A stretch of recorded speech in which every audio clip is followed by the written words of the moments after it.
होलिका से ही बनी होली। अब हम मनाते क्यों हैं वो आपको बताएंगे कि क्या हुआ था जिससे हम होली मनाते हैं। तो अब हमें अपना स्टार्ट करते हैं एक्ट। अब हमारे सामने एक छोटा सा एक्ट बच्चे करेंगे, तो आपको ये पता चलेगा कि क्यों हम होली मनाते हैं। ठीक है, तो ये बात पहला जो आपको बताएंगे कि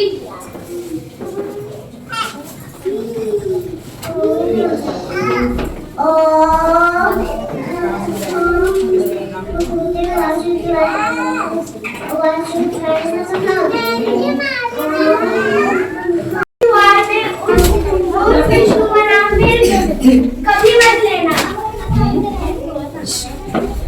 मैं तीनों लोगों का स्वामी हूँ, पृथ्वी, आकाश और पाताल लोक। मुझे ब्रह्मा से वरदान मिला है जो मुझे अमर बनाता है,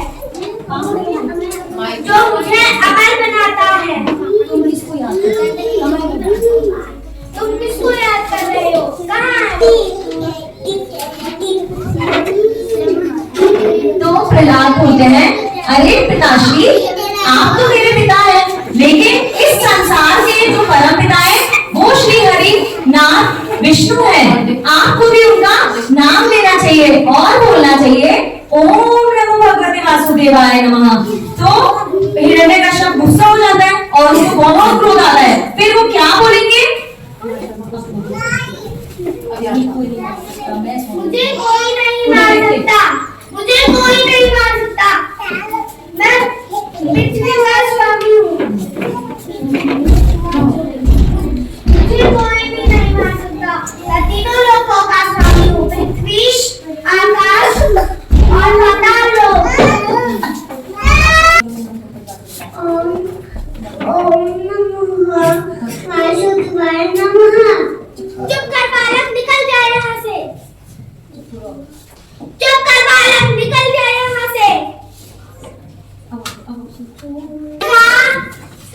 हाँ भैया, मैंने प्रहलाद को मौत के घाट उतारने की बहुत कोशिश की। आपको ब्रह्मा से वरदान मिला है कि अग्नि आपको कुछ भी नहीं कर सकती, तो आप प्रहलाद को लेके अग्नि में प्रवेश कर जाओ।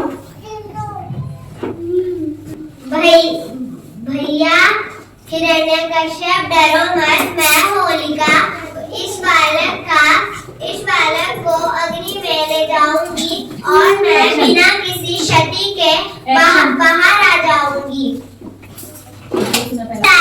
तुम्हारा विष्णु आज तुम्हारा कुछ नहीं कर सकता। मैं अग्नि से प्रभावित हूँ और तुम जलकर राख हो जाओगे।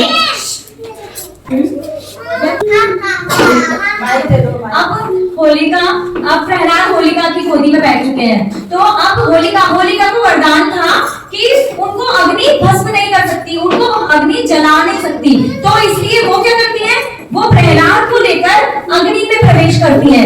लेकिन उसके बाद क्या होगा?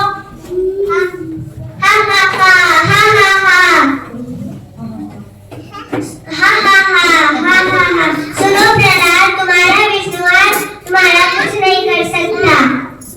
यह क्या है? यह लवादा मेरी रक्षा क्यों नहीं कर रहा? यह प्रहलाद वो क्यों लगे हुए हैं? मेरी शक्तियाँ क्षीण हो रही है। भैया भैया भैया भैया।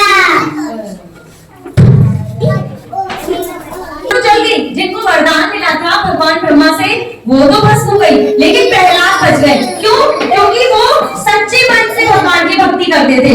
वो